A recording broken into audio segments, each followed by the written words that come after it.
Yeah, hello, it's video blog time again. I'm wearing a hat today because none of you told me that my hair looked really bad in that one yesterday. So this is the look I'm going for. It's been a really good day, actually. We've got... it felt like it was really dragging at one point. It's weird, man. You get into like a real time thing where it's like, I felt like we'd spent like, 8 hours on something and it was like, an hour. It was ratted me out. In fact, it was giving me a bit of grief to kind of make that sound right in the live context. This week is all about just getting things to sound like they should.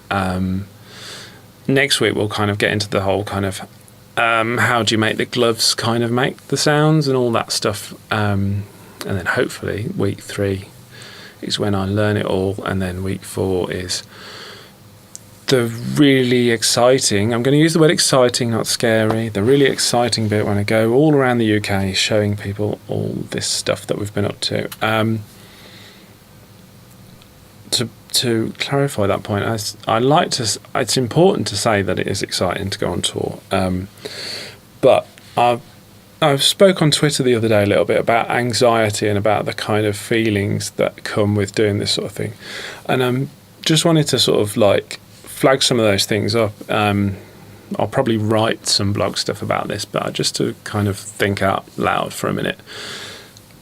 It's really important to me that I don't create this kind of illusion of like, sometimes I look at how this is perceived online and I sort of think, oh, it looks like we're having a great time and the Arts Council gave us a big pile of money and we don't have to do our normal jobs and it's all really exciting.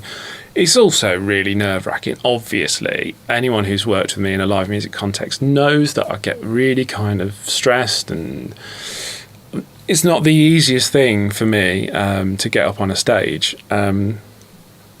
Even when you feel like you can be good at something and people tell you that you're good at it, it still kind of feels...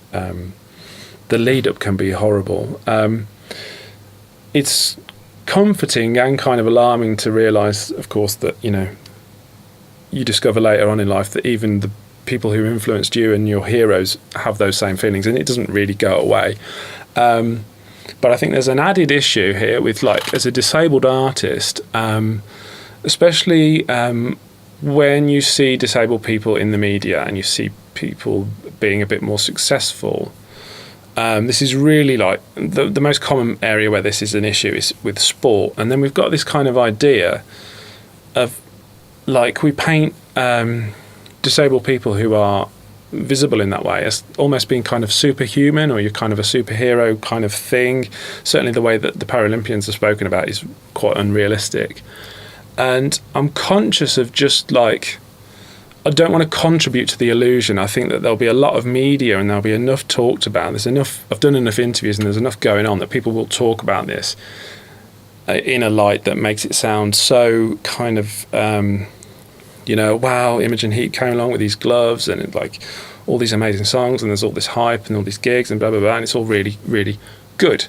And it is great. Obviously, it's brilliant. But that doesn't mean that I'm not worried. It doesn't mean that I'm not anxious about how it's going to go. And there's anxiety. There's being anxious about something, and there's been really kind of, fighting the anxiety. And I just, I guess I just want to make it clear because I just feel like it's quite normal, first of all, and there will be loads of people out there watching this who will feel that, not just as performers, but more importantly, disabled people. Like, I did some workshops with some young disabled people through HemiHelp before Christmas, and meeting young people with disabilities is like really rewarding and exciting. And I see so much of myself and the problems that I faced when I was, growing up. And some of that stuff is, unfortunately, the cruel tricks that your own mind plays on you. And it's really important to get across that, it will get better. It kind of does get better as you get older and you get better at dealing with all this stuff. But also, I just don't want to sugarcoat it. Do you know what I mean? I just feel like it would be really dishonest if I just went, hey, look at me, I'm doing this. It's really exciting.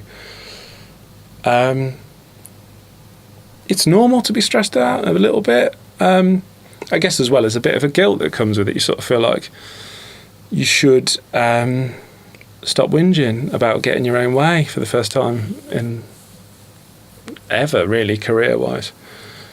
But yeah, does that make sense? I hope it makes sense. I'm just, it's bothering me a bit, actually. I just look at things and I think, do people think that I don't, that I've got it really easy and I'm not worrying about stuff? And it's not like, oh, poor me. I just want to be kind of balanced and open about how we talk about this. So yeah. But, tell me what you think. Give me some comments. I met so many interesting people at that HemiHelp thing, and I've spoke to a lot of you on the Facebook group. It's really good. It helps me as well. It's really nice to sort of tell you how it's been for me, and it's really good to hear from you. So yeah, that was nothing to do with the studio stuff that we've been doing, but it's all really just kind of, it's all just muso-y stuff. You don't need to know about that. So yeah, I'll be back tomorrow with something equally irrelevant and abstract.